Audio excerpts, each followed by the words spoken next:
The world never plays fair. No matter how honest you are, someone will betray you. No matter how skilled you become, someone less qualified will take your spot. That's reality. But those who understand this reality, they survive. And those who survive, they rule. This is a power you can't see, but everyone feels it. This is dark intelligence. Dark intelligence is born when people get betrayed, humiliated, and defeated. Others break down, but you build strength from that pain. It's the kind of intelligence that listens, watches, stays quiet, and strikes at the perfect moment. While others argue, you gather information. While they get angry, you calculate. While they drown in emotions, you plan the future. Most people play checkers. You're about to learn how to play chess. But before we dive deep, let me be crystal clear. This knowledge is for protection, not destruction.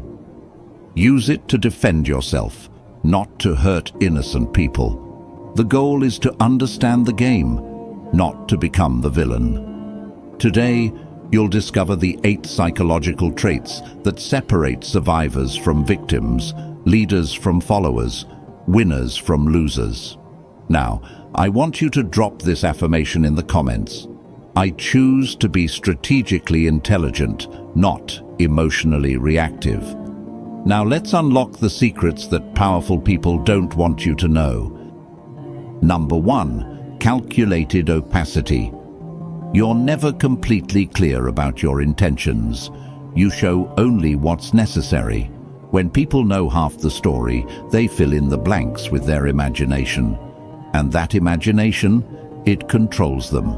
Machiavelli once said, "Everyone sees what you appear to be. Few experience what you really are."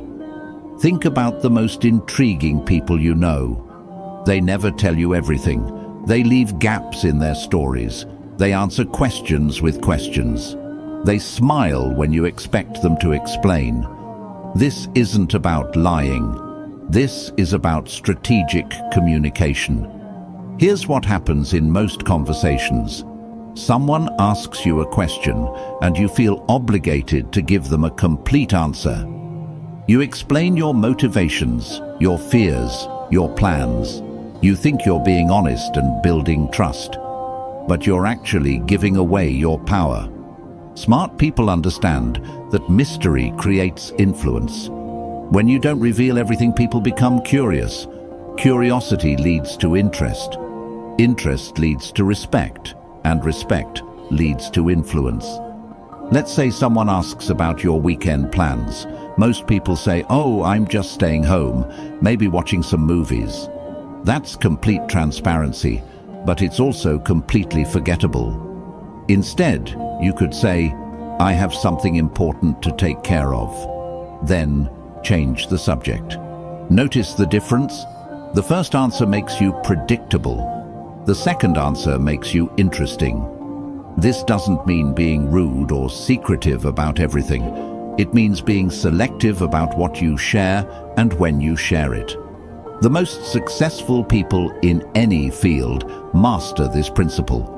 They reveal just enough to keep people engaged, but never enough to lose their advantage.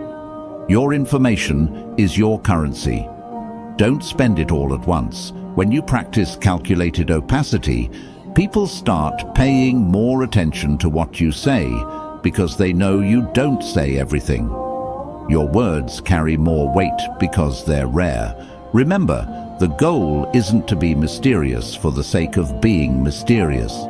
The goal is to maintain control over your narrative and your relationships. Number 2, adaptive persona. You're not the same person with everyone. You adjust your personality based on who you're talking to. People think they know you, but they only know one version of you. Machiavelli once said, "A prince ought to take care that he never lets anything slip from his lips that is not replete with the 5 qualities mentioned above, that he may appear to him who sees and hears him altogether merciful, faithful, humane, upright, and religious. This isn't about being fake. This is about being effective. You already do this naturally. You speak differently to your grandmother than you do to your friends. You act differently in a job interview than you do at a party. You present different aspects of your personality in different situations. Adaptive persona takes this natural tendency and makes it intentional. Every person you meet has different values, different communication styles, and different ways of processing information. If you use the same approach with everyone, you'll connect with some people and completely miss others. Smart people study the person they're talking to and adjust their communication accordingly. Are they analytical? Give them facts and data. Are they emotional? Connect with their feelings.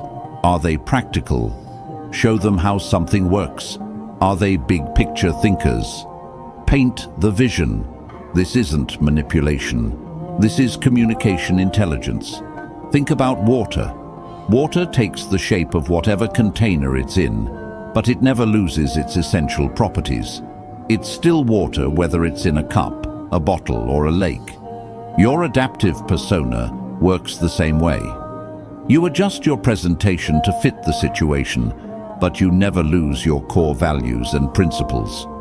The mistake most people make is thinking they need to be authentic in the same way with everyone. But authenticity doesn't mean being identical in every situation. It means being genuinely yourself while adapting your expression to be most effective.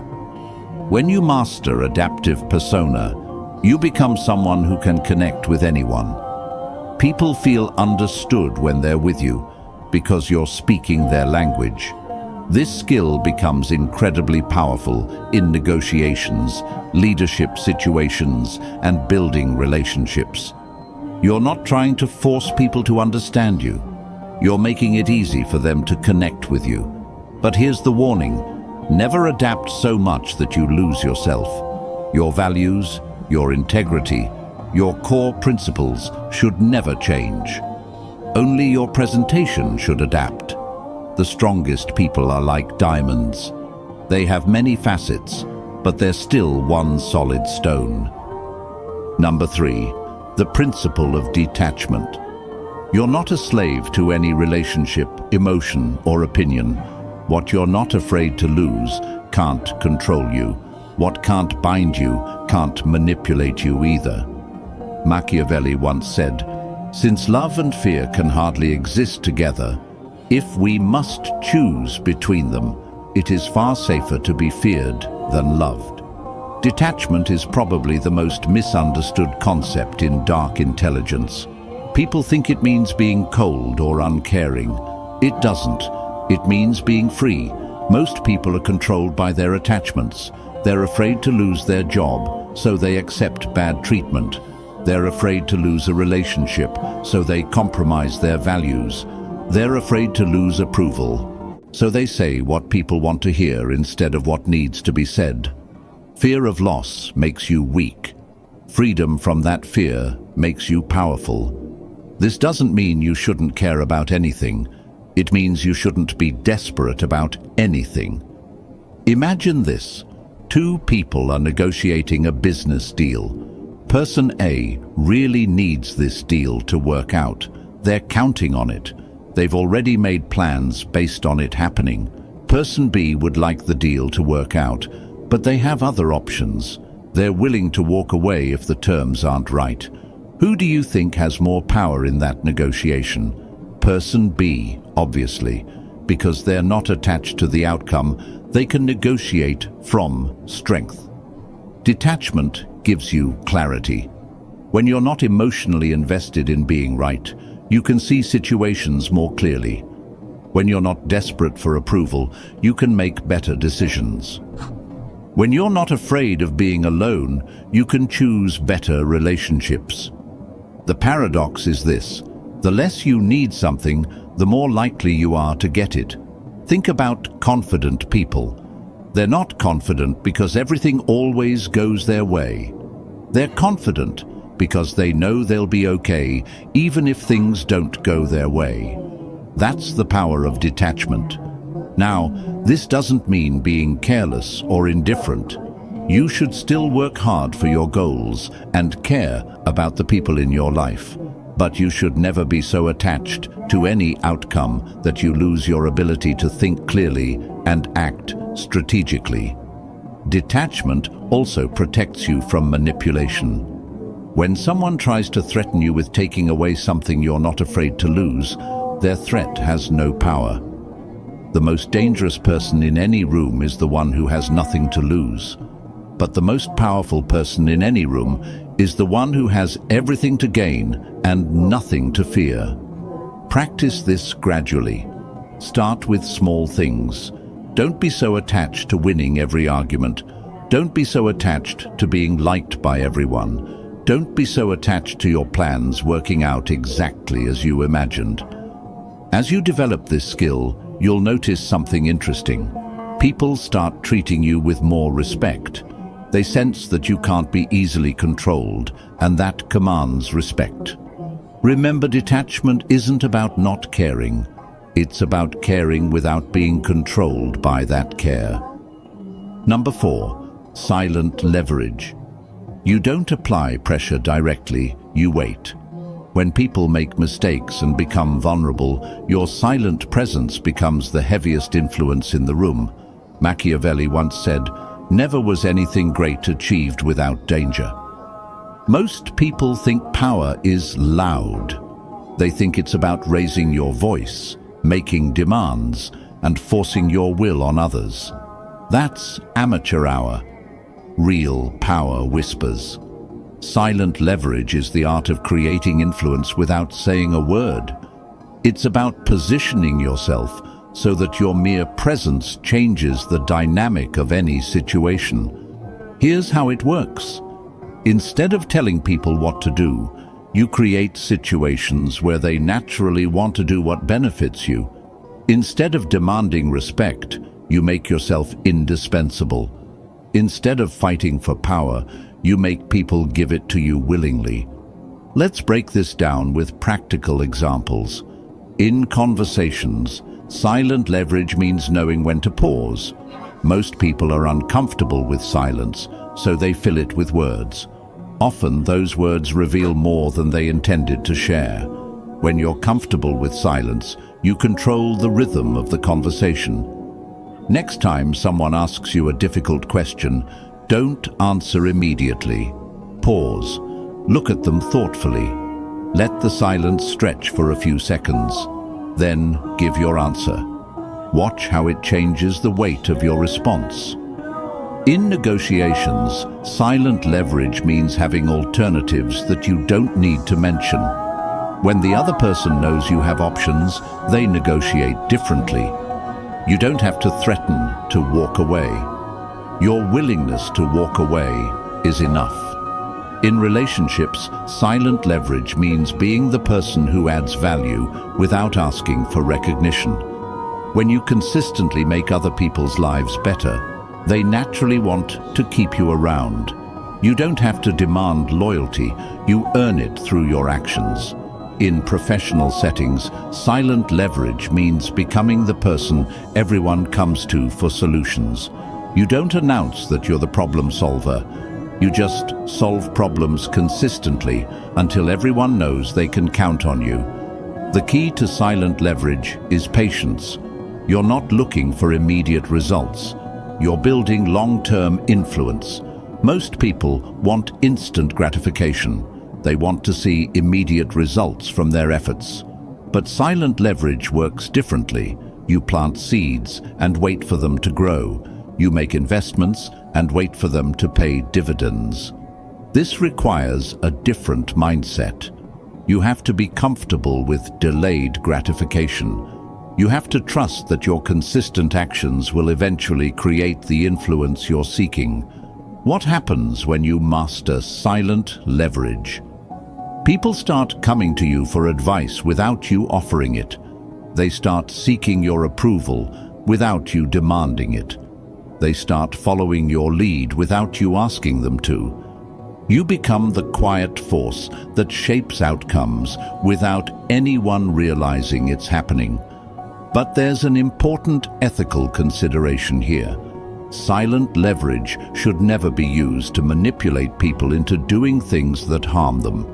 The goal is to create win-win situations where everyone benefits. The most ethical use of silent leverage is to influence people toward better decisions for themselves and others. You're not tricking them, you're guiding them toward outcomes that serve everyone's best interests. Remember, silent leverage is not passive. You're still taking action, you're still making moves. You're just doing it quietly and strategically, instead of loudly and obviously. Number 5. Psychological echo. You reflect people's deepest needs and fears back to them. They think you're speaking their language, but actually, you're gaining understanding and influence. Machiavelli once said, "Men judge generally more by the eye than by the hand, for everyone can see and few can feel." Everyone sees what you appear to be. Few really know what you are. Psychological echo is about becoming a mirror that reflects back what people need to see and hear. This isn't about deception. It's about deep understanding and strategic communication.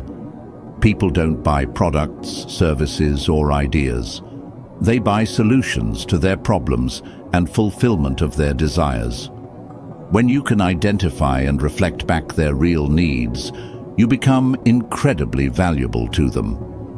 Most people are terrible at this because they're too focused on what they want to say instead of what the other person needs to hear.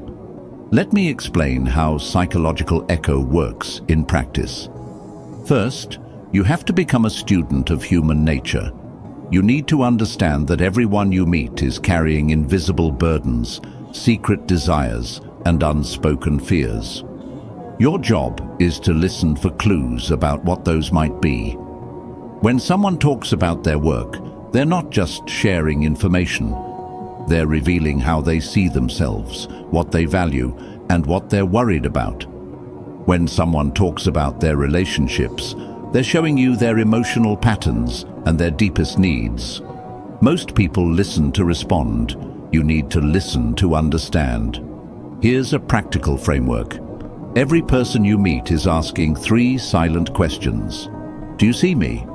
Do you understand me? Do you value me? When you can answer yes to all 3 of those questions through your words and actions, you create a powerful connection.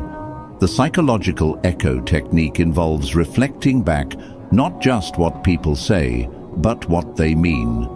You listen for the emotion behind the words, the need behind the complaint, the fear behind the anger. For example, if someone says, "I hate my job," most people might respond with advice about finding a new job. But if you listen deeper, you might hear that they actually feel unappreciated, unchallenged, or uncertain about their future. A psychological echo response might be, "It sounds like you're not feeling valued for your contributions," or "It seems like you're ready for something that challenges you more." Notice the difference? Instead of jumping to solutions, you're reflecting back their emotional experience. This makes people feel understood, which creates trust and influence. The key is to reflect back the positive version of what they're expressing. If someone is complaining about being overwhelmed, you might reflect back their dedication and high standards. If someone is expressing frustration about a situation, you might reflect back their desire for excellence. This technique works because people have a deep psychological need to feel understood.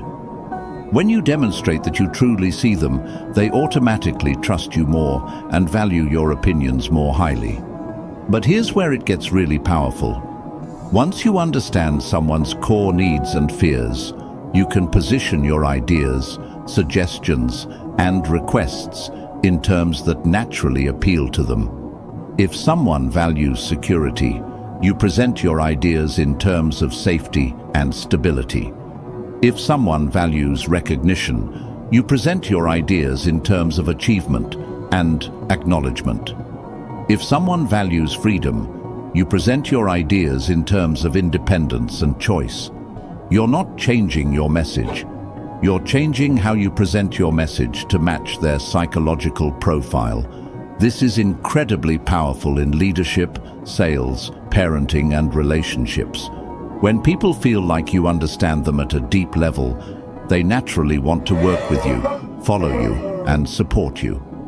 The ethical way to use psychological eco is to genuinely care about understanding people and helping them get what they need.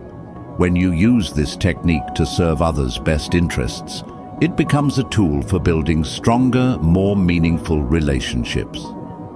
Number 6, ambiguous morality. You're neither good nor bad, you just get things done. Real power doesn't always come in black and white. Sometimes it lives in the gray areas. Machiavelli once said, "Since it is difficult to join them together, it is safer to be feared than to be loved when one of the two must be lacking." This is the most controversial trait of dark intelligence, and it's the one that gets misunderstood the most. So let me be very clear about what this means and what it doesn't mean. Ambiguous morality doesn't mean having no morals. It doesn't mean doing whatever you want, regardless of consequences. It doesn't mean hurting people to get ahead.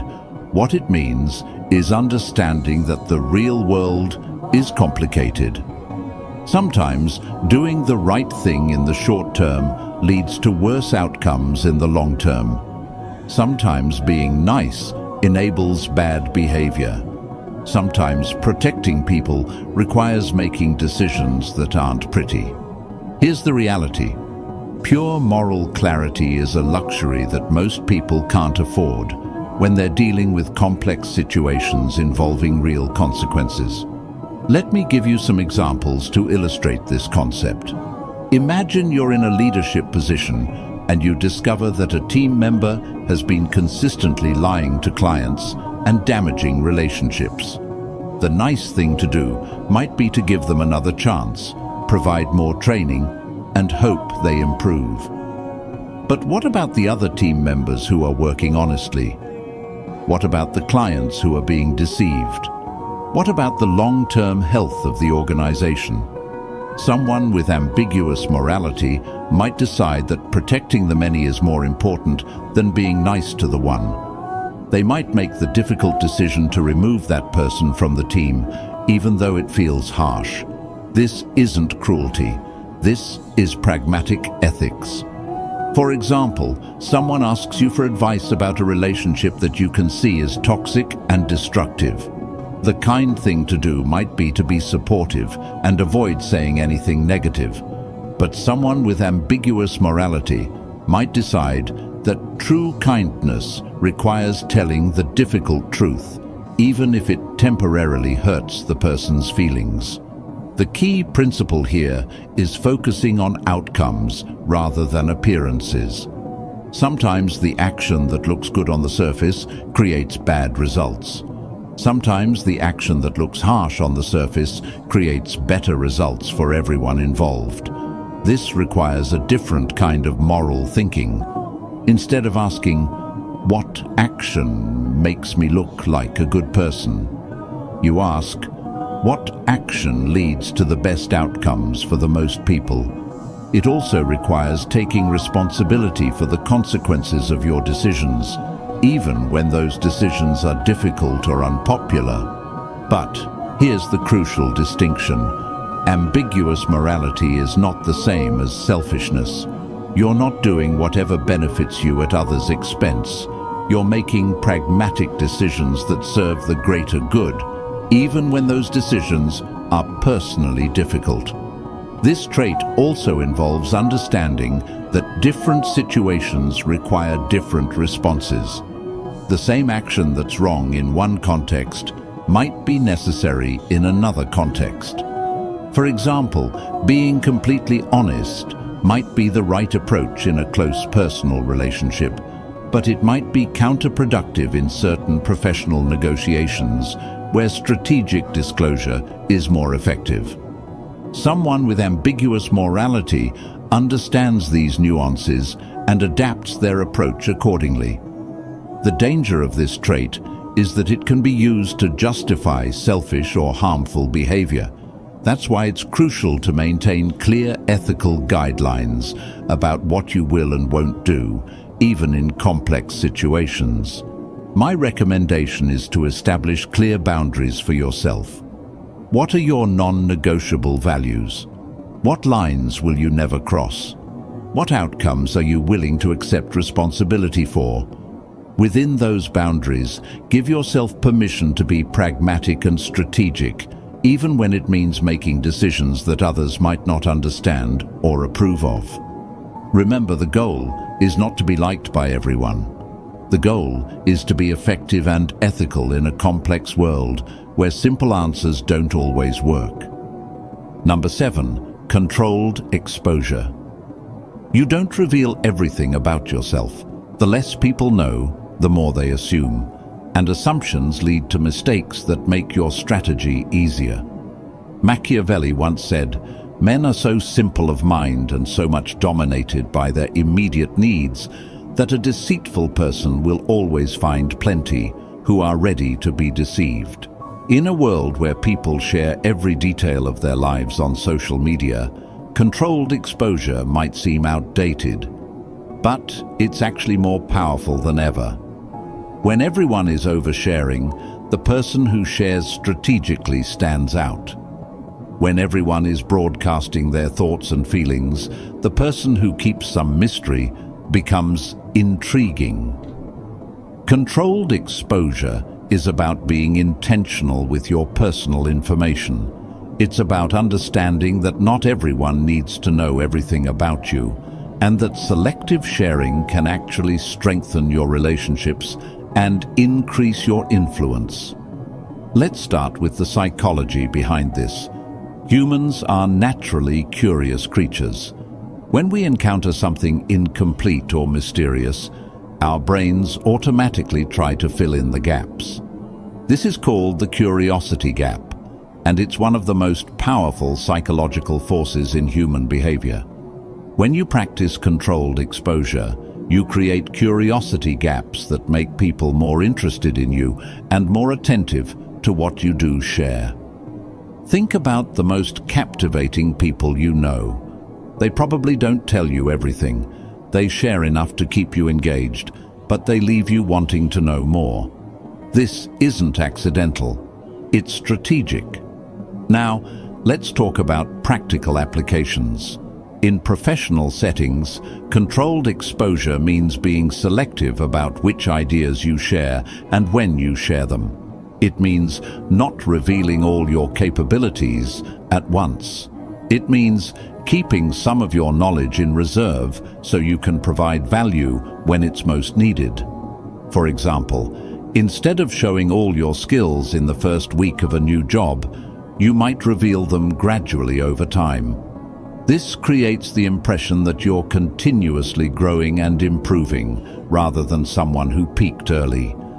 In social situations, controlled exposure means not telling your entire life story to everyone you meet. It means sharing personal information gradually as relationships develop and trust is earned. This doesn't mean being secretive or dishonest. It means being selective and strategic about what you reveal and to whom. In negotiations, controlled exposure means not revealing all your priorities and constraints up front. It means keeping some information in reserve so you can use it strategically as the negotiation develops. The key principle is this: information revealed can never be unrevealed. Once people know something about you, they can't unknow it. So it's better to err on the side of revealing too little rather than too much.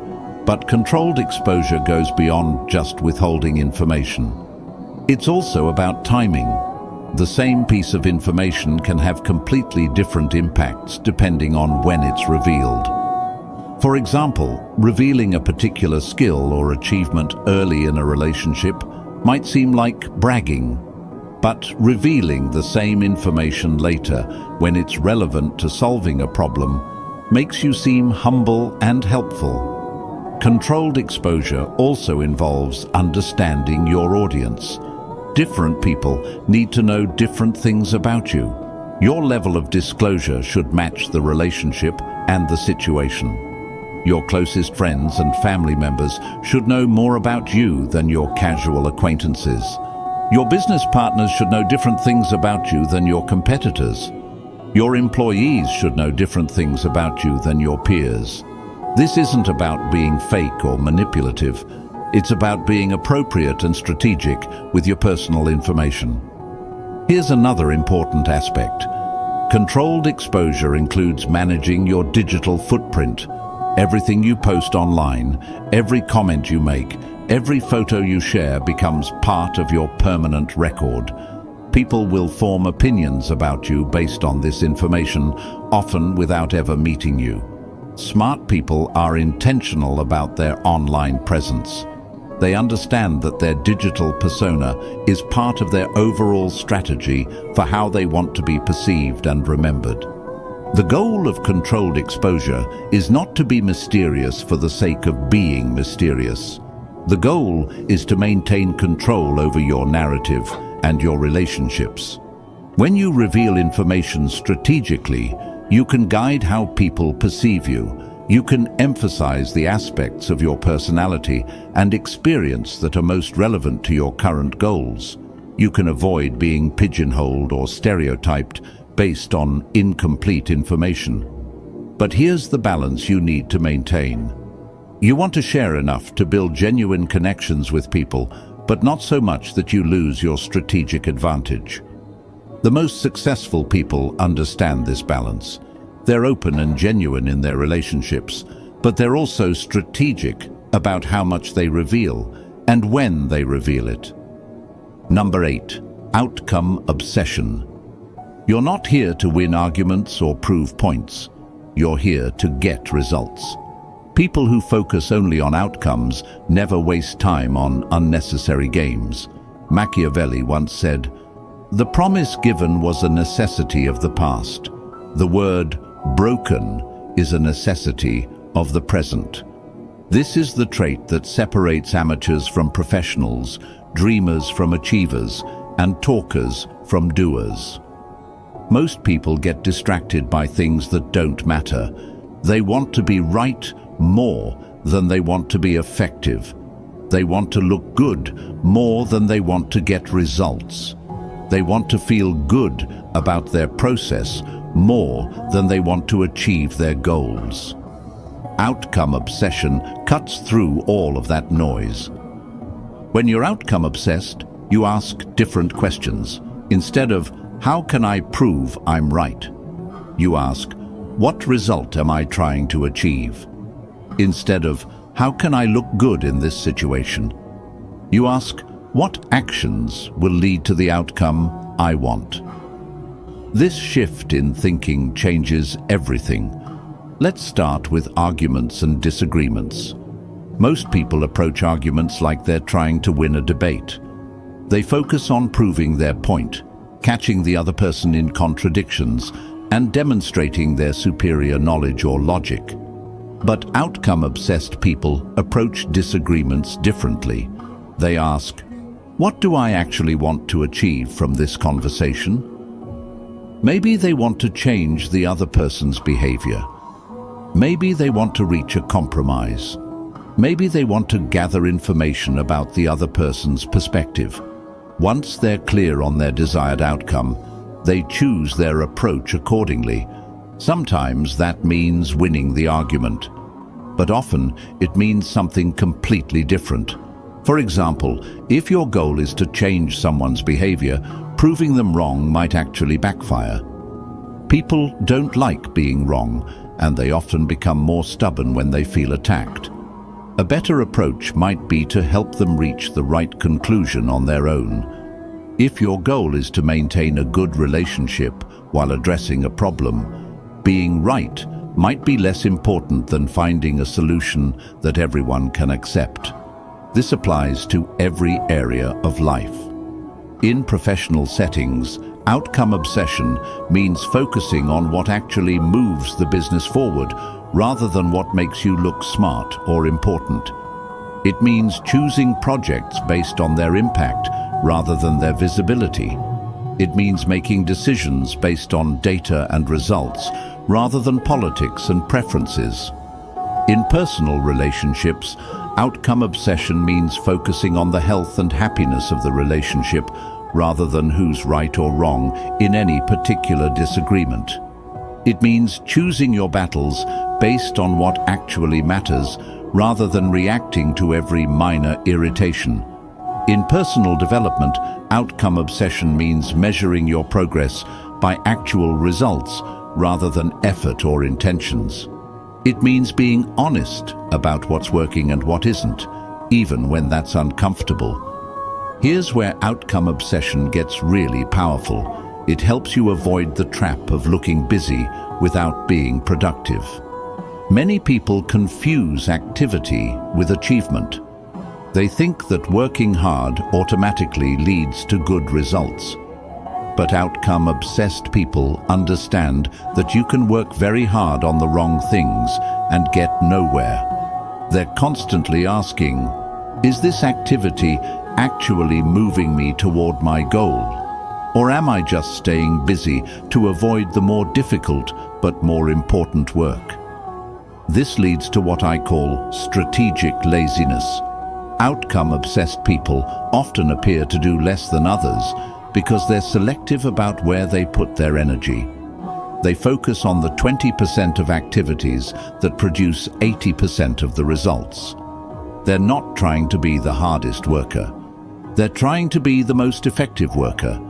This also applies to learning and skill development. Instead of trying to learn everything about everything, outcome-obsessed people focus on developing the specific skills that will have the biggest impact on their goals. They ask, what's the minimum I need to learn to achieve maximum results? This isn't about being lazy or taking shortcuts.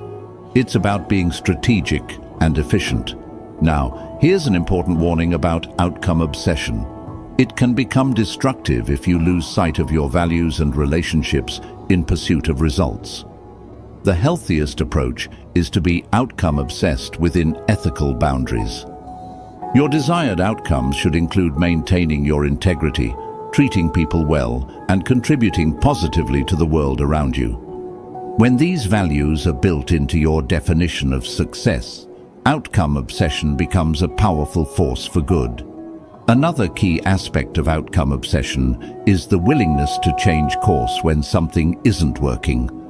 Most people get attached to their plans and strategies, even when those plans aren't producing results. Outcome-obsessed people are attached to their goals, not their methods.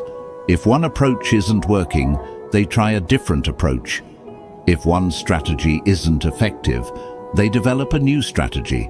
They're not stubborn about how they achieve their outcomes. They're only stubborn about achieving the outcomes themselves. This flexibility makes them incredibly adaptable and resilient. When circumstances change, they adjust their approach. When new information becomes available, they update their strategy. The ultimate goal of outcome obsession is to become someone who consistently gets things done, not someone who talks about getting things done, not someone who looks like they're getting things done, someone who actually produces results in the real world. This reputation becomes incredibly valuable over time.